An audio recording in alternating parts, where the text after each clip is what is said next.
I am Laura Roberts-Nkrumah, Professor of Crop Science and Production at the University of the West Indies, Department of Food Production, Faculty of Food and Agriculture at the St. Augustine campus in Trinidad and Tobago.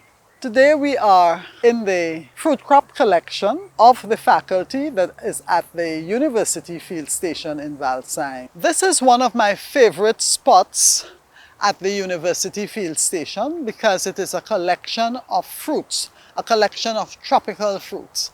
And it is a very useful resource for teaching and research.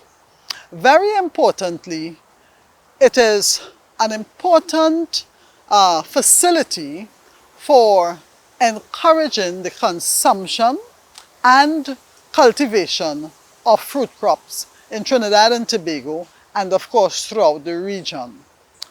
What I like about it is that it is a living collection that offers visitors, particularly children and our students, an opportunity to re-engage, some of them to be introduced for the first time to tropical fruits that they never knew, they did not know exist in our environment, they have not tasted before.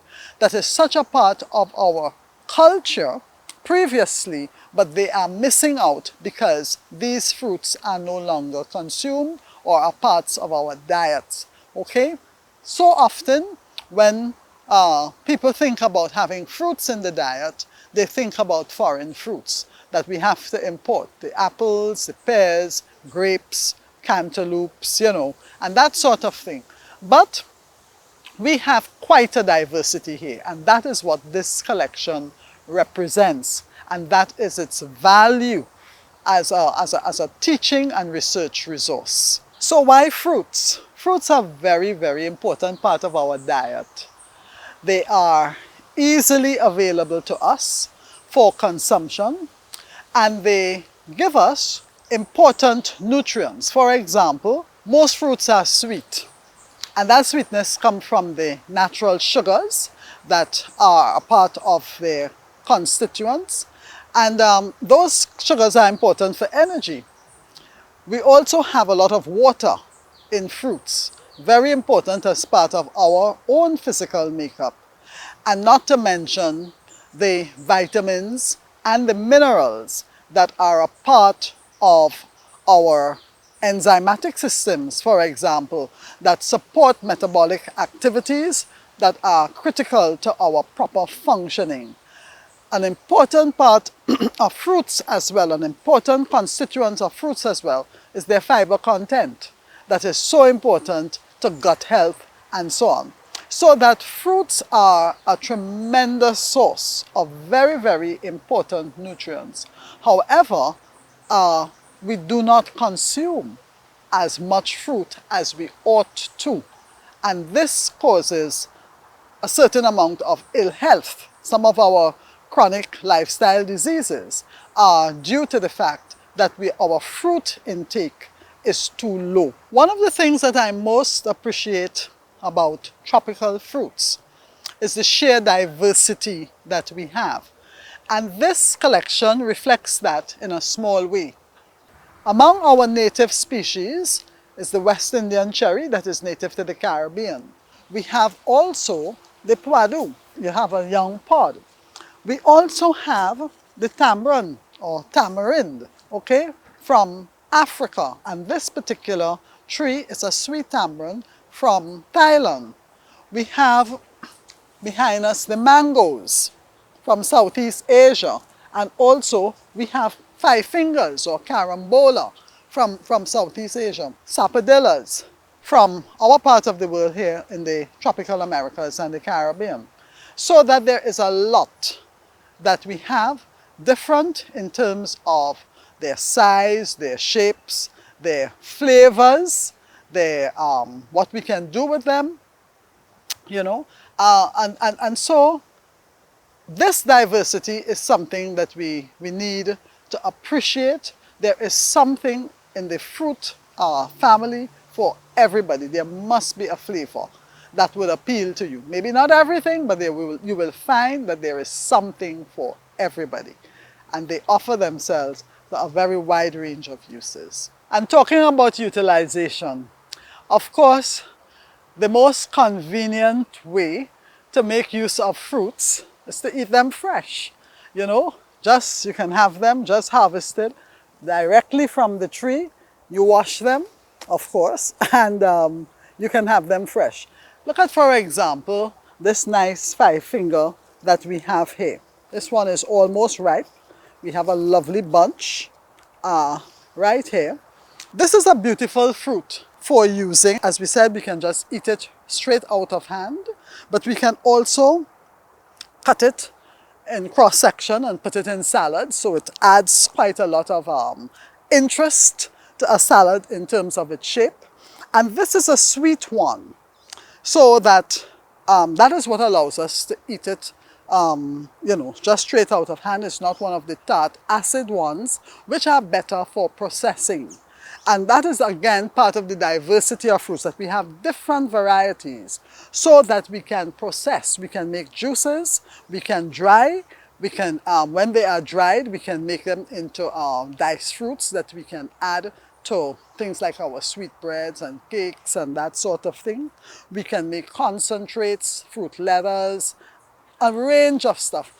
And at this time that we are more at home, you know, we have an opportunity to innovate with the fruits that we have available to us, okay? And this is certainly one of those that we can do a range of things with. And talking about utilization of fruits, this is one of my favorites because it is so easy to access in so many ways. Here we have a West Indian cherry tree in full bearing. Lots of cherries all over, all right? As you touch them, they are falling off. And they are really a very, very nutritious fruit. Very high in vitamin C.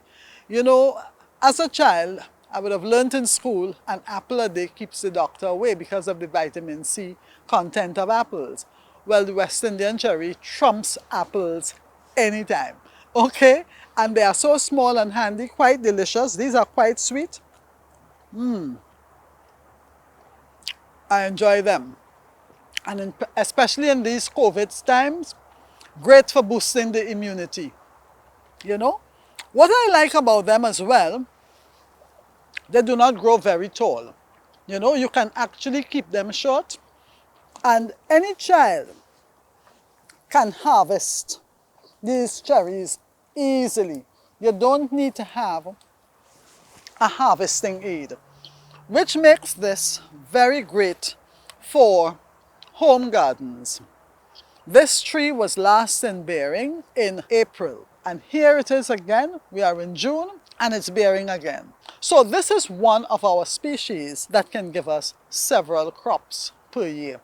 And that's a huge advantage. I know sometimes people are concerned about the seasonality of fruits, and it is only some of the fruits that may be like bananas or papayas that you get year-round. There are others, however, like the cherries, like the guavas. These are native species that are also quite capable of giving us several different crops for the year. And cherries, this beautiful color that we have here, they give a lovely colored juice. Just in case you don't want to consume them fresh, you can make them into juice as well, and you can make them into concentrates, and you can do other things that you may find useful and attractive to do with cherries. And these are quite nice. There is no fruit fly or any kind of pest damage here at all. They are a small tree that can be accommodated in small spaces, like in the home garden.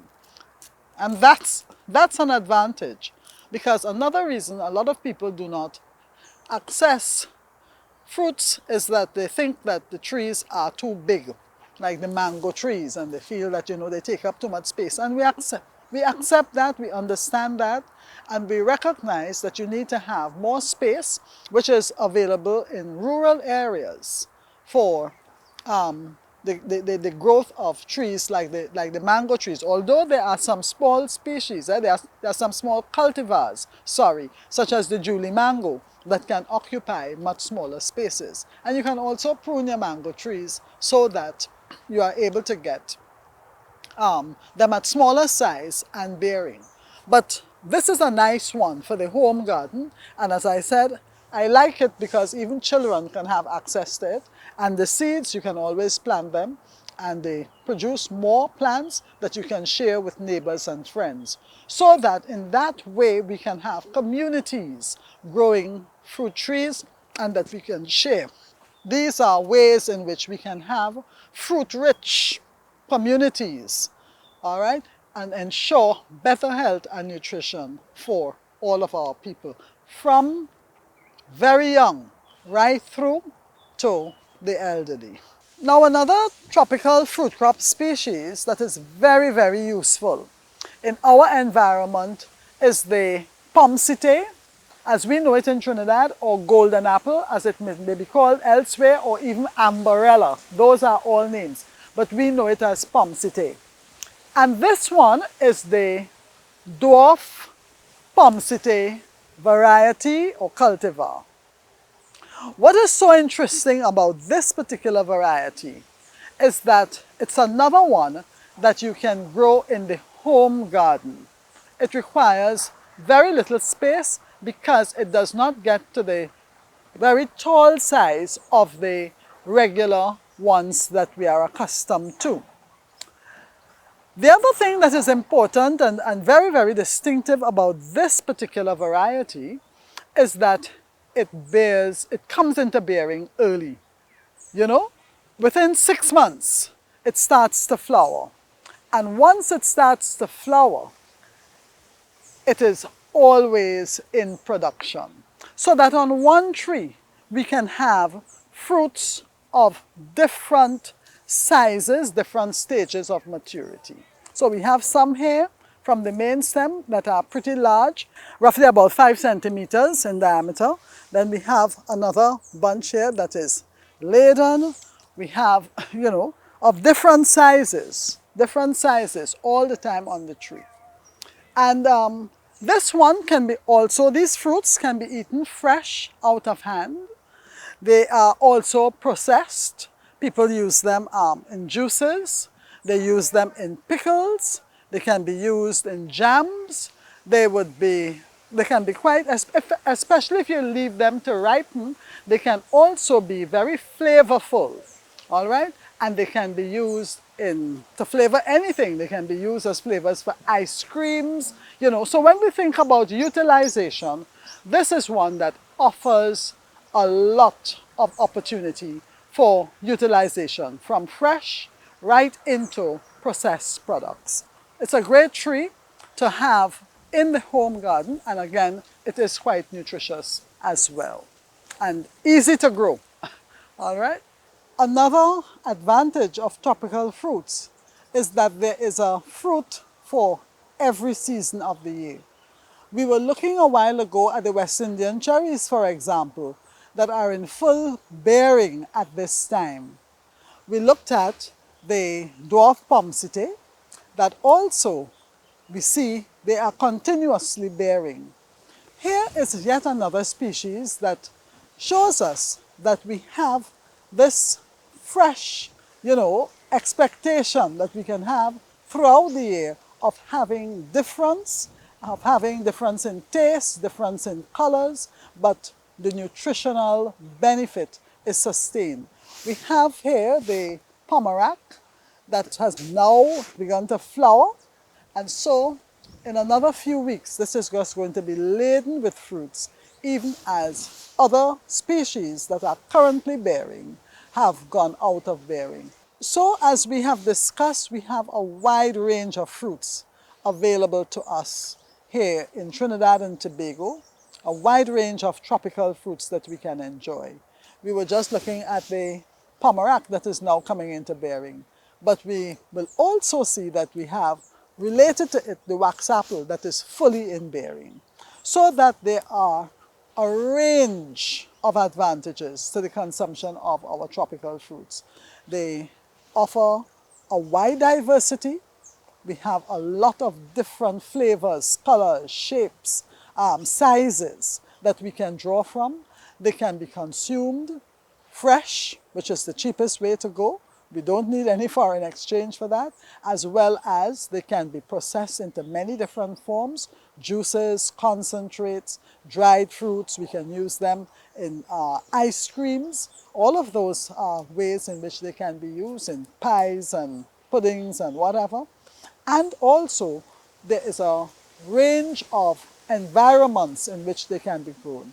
Yes, some of them do need a lot of space, so that the larger species, some of the mangoes, not all, the Julie is a smaller one, but the larger ones, we grow in large spaces. But we can also get fruits growing in small spaces, as we saw with the Dwarf Pommecythere and the West Indian cherries. Just two of those to name, some of those that are better suited for small spaces. So we can meet our nutritional needs at every age, from, literally the cradle to, our later years.